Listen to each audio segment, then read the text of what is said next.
Hello, Hi. everyone. Welcome back to the Book Brood. It's been a minute, but we are here to give you the top 8 of 2018 from each of us. Yep. We had a decent reading year, Yeah, I feel like. I think I did. Um, but these are our top 8 reads of 2018. I feel like these are my top 8. I actually didn't track my reading at all during 2018, so this is just what I could remember looking back on my shelf and things like that. So, yeah.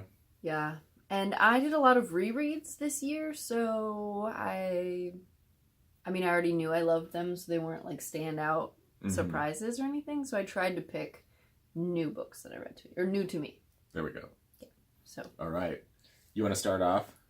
You I got one will. physical book? I have one physical, and the rest. Most of my reading was audiobooks this year, so there's that. So my first is Brave New World by Aldous Huxley. Aldous, yeah. Which is one of the 3 original like first dystopian novels, and let's see. So there's 1984, Brave New World, and what's it? Fahrenheit 451. Okay. It's usually the group, the trio. Right. So this was the second out of the 3 that I've read. And I did not expect to love it, but I absolutely did. It was fantastic. It's just an over-the-top look at a utopia that it's amazing how relevant it still is. Mm-hmm. Like, especially like there's a type of mood altering just drug that they take when they're too stressed out or something like that, and that just resonated so hard. And there's so many people using mood boosters these days that just felt really timely. I don't know. Yeah, the constant distraction too, or the encouraged distraction away from everything else in society and your troubles and stuff. I love that too about that book. Yeah, I'm glad you finally read that and enjoyed it so much on the reread. I actually didn't enjoy that so much on reading it itself, but reflecting on that is where I really came to love that book. So I'm glad you liked it on the actual first time read. Yeah, I don't know if listening to it on audio had anything to do with it. It could definitely. Because I was expecting, I heard some reviews, and I was expecting there to be a lull there in the middle when they go to the other society that's not like theirs. And I was expecting there to be a weird lull, but it wasn't that bad. I did not rate any of my books this year, so I did not do any star ratings or anything, so I'm just going to talk about the ones that jumped out at me and I remember enjoying. Yeah, I did the same. I didn't rate anything. And this is in no particular order. I'm going to start with the fun ones, though. So Arpeggio of Blue Steel. This is volume 12. This is the most recent one I have. I think 13 might be out. They finally put my favorite character on the cover, too, which was great. Keeping up with this is always a good time because it's just one of my favorite stories. And Okay, my next one, and these are in no particular order, just actually they're in chronologically how I read them throughout the year. So the next one that I read and really loved was The Long Walk by Stephen King. And I listened to this one on audio also. This was the first year I actually dove in and started listening to some Stephen King. And I started with his early works, his Richard Bachman stuff. The Long Walk was amazing. I really enjoyed it. This was a story I'm sure everyone knows, but it's a group of teenage boys who enter a competition. And basically, you just have to continue walking. You have to go a certain speed. If you slow down, you get a couple of warnings, and then you get shot. So you just walk until everyone else is dead, and then you're the winner. So it goes for days, obviously, and you are following one of the contestants, one of the participants, Ray Garrity, the 16-year-old kid. And so you're in his head and he's talking with everyone else because it's just a walk. Like, there's no distractions really. They're just walking and talking, and it was intense, and I loved it. And I hear a lot of people don't like Stephen King's endings, but I loved that ending. So that was nice. Yeah, great. Yeah. That sounds really interesting. Mm-hmm. Really interesting premise. All right, my next one is Claymore. I have the entire 25 volume or 27 volume series of this, and I read it at least twice over 2018 because this is just a great story. It has a great pace. You can just fly through it in like a day or so, which I think I've done. But Nice. yeah, great story with just, badass warrior chicks, things like that. Monsters. It's a party of the time, definitely. Awesome. The next one that I read, and this is probably my favorite of the year, honestly, was My Absolute Darling by Gabriel Talent. And this one was messed up, but in a really fascinating way. This is about a 14-year-old girl named Turtle, and her father is kind of like a fringe of society, like prepper type guy, and he raises her to be a complete survivalist and a good marksman and everything, and basically controls every aspect of her training. And at first you think, okay, well, he's a little nuts, but he's well-meaning. And then, I mean, you really get to see the extent of his just insanity. And you're watching the whole situation through Turtle's eyes, and realizing how strong she has had to become to deal with the intense trauma that is happening on a daily basis. And I thought it was absolutely fantastic. I thought that the ending was nice in that it's not rushed, and you get to have a little bit of resolution after, like, the final thing that happens. Like, you get to see the fallout, basically, of that. I like that. Yeah. Stories. Yeah. It doesn't happen very often, I feel like. A lot of times it's just like, it's either ending on the happily ever after or the, oh, everything sucks, the end, Yeah. So I enjoyed that. The next thing on my list is A Clockwork Orange by Anthony Burgess. I finally got around to this one, and this is one that's actually on that list that I was am still reading, but I've given myself a lot of slack on that. I've got like 5 left or something that are hanging out. But anyway, this is a story that probably a lot of people know. It's a protagonist in the story is a 15-year-old, vicious kid that, kind of kid gang leader or whatever, and ends up, going to prison and taking on this experimental study of trying to humanize vicious people and the tortures and fallout that come from these experiments that he subjects himself to. The movie was actually a really good adaptation of this, the Stanley Kubrick movie, so I was very, very impressed with that. But definitely read the book if you get a chance, because it's definitely an enjoying read, if a little disturbing too at times.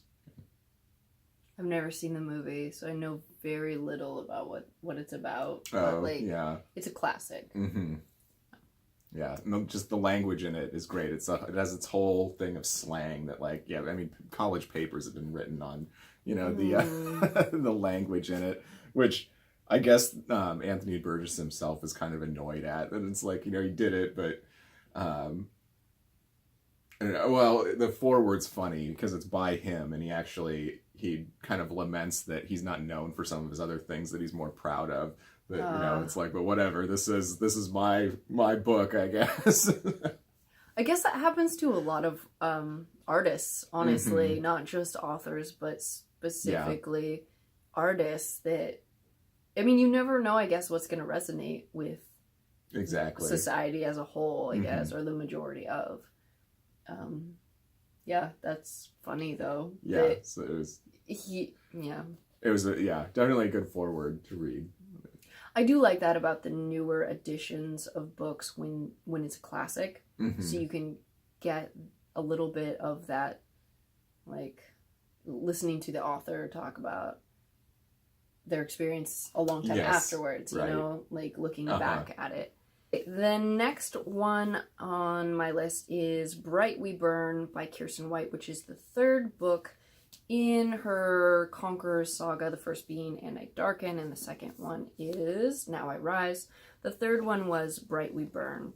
And I reread the first two and then read the third. And that trilogy is just, I love it. I really do. I think it, so that is the gender-swapped Vlad the Impaler story. And you follow Vlad, or Ladislav, which is her name, from when she's born to, till the end of her life. And obviously, if you know the history behind it, it probably, nothing's going to surprise you or anything, but those aren't like the major plot points, I guess. It's a very character-driven story about three people who became very important to the region, like politically.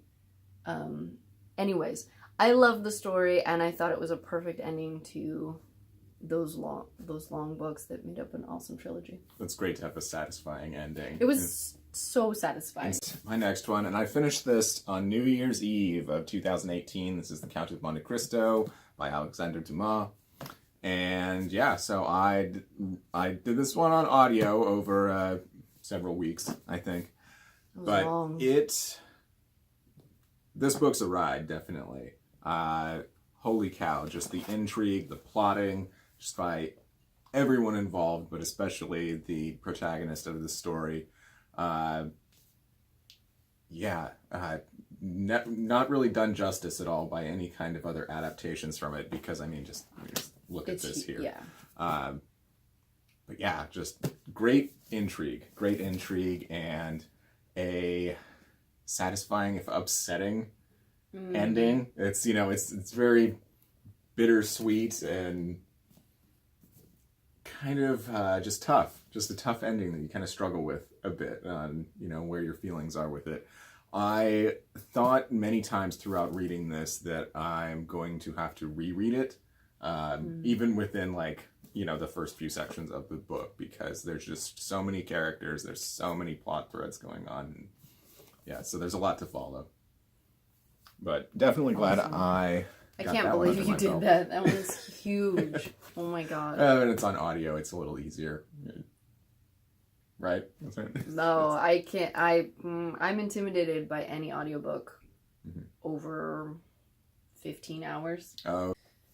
Okay, the next thing that I read and I absolutely loved, but I remember very little of it, was The Human Universe by Brian Cox, who is a theoretical physicist, I think. And this was a very heavy, just science book about humanity and a whole host of different topics. But apparently it goes with, it's like a tag along to a series, a TV series that I've never seen. Oh, okay. So that makes sense, whereas like different chapters are different episodes. Okay. Yeah. So it would make more sense that way. But I found it absolutely fascinating. I can't remember any of the topics off the top of my head, but I could not put that down. It was really enjoyable. Oh, I remember when you were reading that one. And it was one of those books that like some of it went over my head, but I absolutely loved it. Yeah, you just kind of let it wash over you. Yeah. Yeah, just take what you can from it. I could definitely like re-listen to it a couple more times and just enjoy it even more. Awesome. Yeah. All right. This year I finally read a lot of Jane Austen, and so this is Northanger Abbey. This is one of her romance stories. This one follows Catherine Morland, who is kind of an unintentional invitee to little estate, I guess you would say, or quaint, I guess, and far out there. Anyway, our protagonist Catherine is very obsessed with romance literature and things like that. So this is almost kind of a satire on like Austen's own works, really, because she's, trying to, seek the love of the young man of the house, and she keeps expecting, you hear her in her head saying, it's like, oh, well, the scene will turn out like this, and gosh. I'll be on the piano, and he'll come to, and it doesn't work out, and she's all confused because it's like, that's how it played out in the book, So that was definitely very enjoyable to read, and just Austen's wit is just incredible and always a pleasure. Yeah. You went through like a whole month of Austen. Nothing but Jane Austen. Yeah. Yes. Yeah, it was a lot of fun. Nice. Okay, after the Human Universe, the very next thing I picked up was another nonfiction, and this was The Nature Fix by Florence Williams. And I remember a lot more of this one because it was not as over my head. But this one was just talking about all of the benefits of nature on the human mind and body, and like chemically what it does to us. Not only like fresh air, but just nature sounds and being surrounded by nature. It's actually like they can test how many hours you need to remain sane, honestly. And I think it boils down to about 2 to 4 hours a week outside that you need. And then they recommend a weekend in nature 2 or 3 times a year, and then like a full 3-day immersion camping or whatever out in nature every year, just to maintain your you keep your stress levels down, and it actually has long lasting benefits, not just like in the immediate. I found it absolutely fascinating, and it felt very timely because we usually go to Crater Lake once a year, and we spend 3 days outside in nature.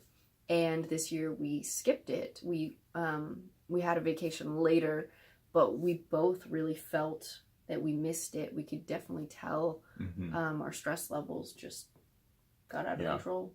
Yeah, it got pretty rough at that time of the year that we'd usually be there. But it had some good effects too, because we started going on more walks and things like that. We did. Were reading that. Yeah. Yep. It was good. All right, the next one I had is More Than Human by Theodore Sturgeon. This is another one on my list that I was able to knock off.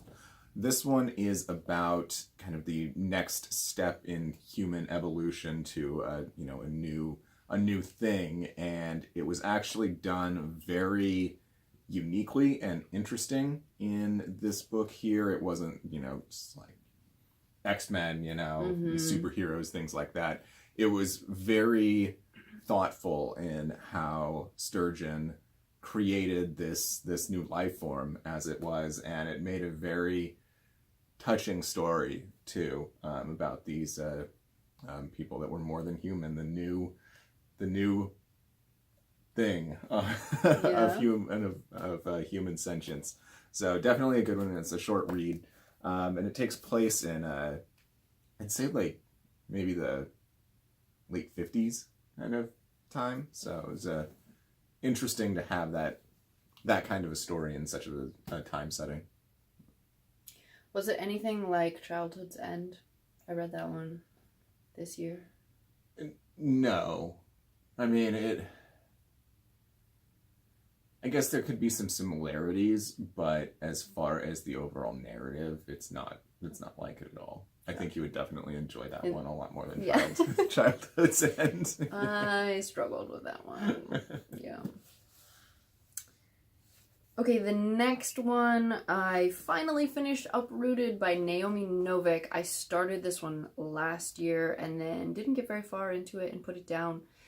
And now that I'm reading Spinning Silver by Naomi Novik, I see what it is, and it's part of her writing style where she introduces a character in a small little world and then branches out, like pulls back into a much bigger story.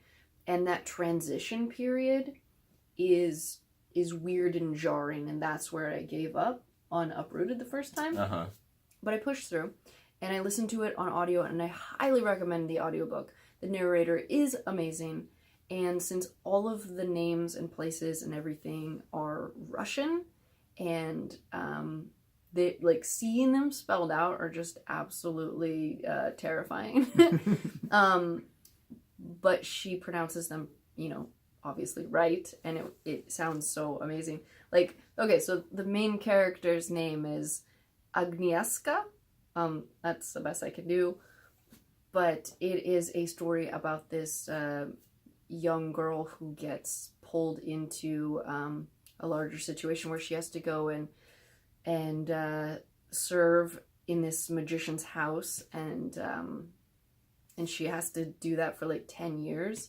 And then it turns out, like, she has an affinity for magic, of course, and then the story, like, really takes off from there. And it was beautiful. It was so... It was nice to have a, like, fairy tale that wasn't Western inspired. All right. Hyperion by Dan Simmons. This is another one on the list I was able to check off. This is probably Dan Simmons' most famous work. This is the story of a group of random people that are going back to the planet of Hyperion, which is this kind of bizarre world where there's these caves that move back in time. Yeah, I can't explain it all right now. But anyway, there's some weird stuff going on Hyperion. Most of it has to do with this character here called the Shrike, which no one really knows anything about. Who just knows that this thing, the Shrike, will appear and kill random people, but all of the main characters of the story have had an encounter with the Shrike and have survived, and now have this kind of need to go back to Hyperion to try and figure things out.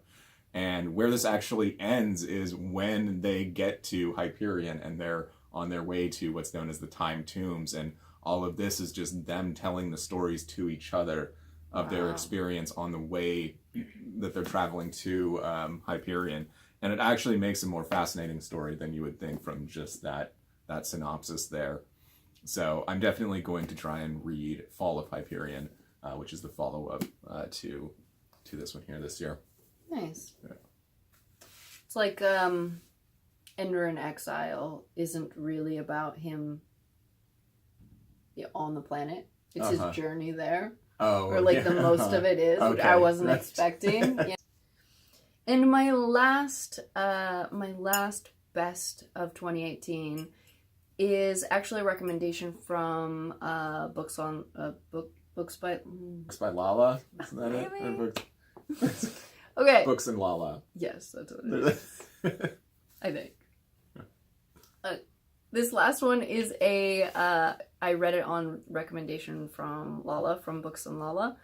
And that's The Best Day Ever by what? I've been meaning to ask you about that book because I remember I got sucked into it when you were listening to it just through the speaker of your phone, and I couldn't leave the room because Oh my gosh. So just gripping. So that's by Kyra Rauda, I believe.